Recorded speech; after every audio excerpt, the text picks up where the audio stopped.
बंगाल में BJP vote चोरी करती है। ईवीएम के माध्यम से होता है, वोट बढ़ाने और काटने से होता है। जब हमने वोट चोरी पकड़ी इनकी, सबसे पहले हमने कर्नाटक में पकड़ी, उसके बाद हमने हरियाणा में पकड़ी। जैसे ही हमने इनकी वोट चोरी पकड़ी, इन्होंने एसआईआर काम शुरू कर दिया। एसआईआर का मतलब इलेक्शन कमीशन ने ही वोट चोरी का काम शुरू कर दिया। पहले बीजेपी के लोग करते थे, इलेक्शन कमीशन के माध्यम से करते थे। जैसे हमने वोट चोरी पकड़ी हरियाणा में, महाराष्ट्र में, इलेक्शन कमीशन ने ऑफिशियली वोट चोरी का काम शुरू कर दिया। अब इनका लक्ष्य था और लक्ष्य है कि ये जो कंस्टिट्यूएंसीज हैं इनको बदल दें,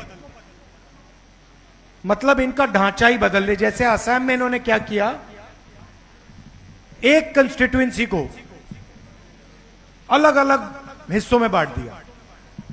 जहां पे कांग्रेस पार्टी के वोटर हैं उनको फैला दिया, जहां हमारे वोटर नहीं है, जहां बीजेपी के वोटर हैं उनको सबको जोड़ दिया। और ये काम ये पूरे हिंदुस्तान में करना चाहते थे। अब अगर सामने से आएंगे और कहेंगे कि देखो हमें हिंदुस्तान का राजनीतिक नक्शा बदलना है, तो पूरा देश इनको रोकता। तो उन्होंने नया उपाय सोचा। उन्होंने कहा कि क्यों नहीं हम किसी चीज के पीछे छुप कर यह काम करें।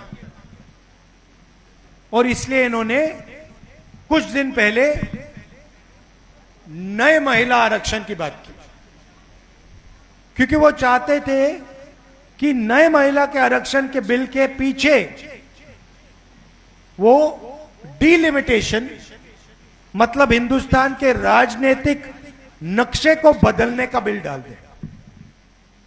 हमने इनसे कहा देखिए, अगर आप महिला आरक्षण करना चाहते हो तो महिला आरक्षण का बिल तो हम सब ने पहले पास किया था, उसको आप लागू कर दीजिए। जब पहले बिल पास हुआ था उन्होंने कहा इसे हम 10 साल के लिए लागू नहीं करना चाहते।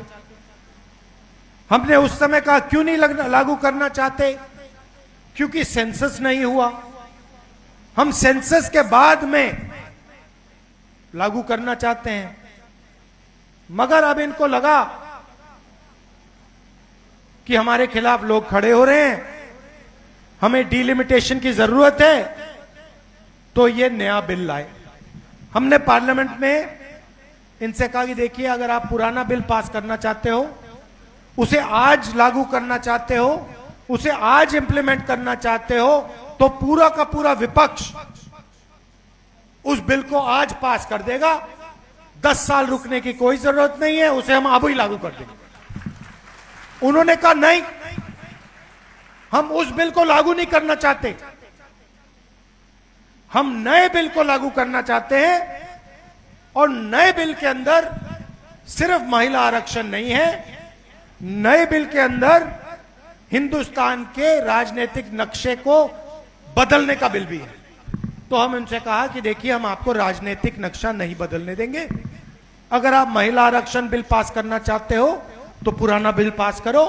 अगर आप ये हरकत करने की कोशिश कर रहे हो, राजनीतिक नक्शा बदलने की कोशिश कर रहे हो, तो हम आपको नहीं करने देंगे। और हमें बिल रोक दिया। यह है महिला आरक्षण की सच्चाई।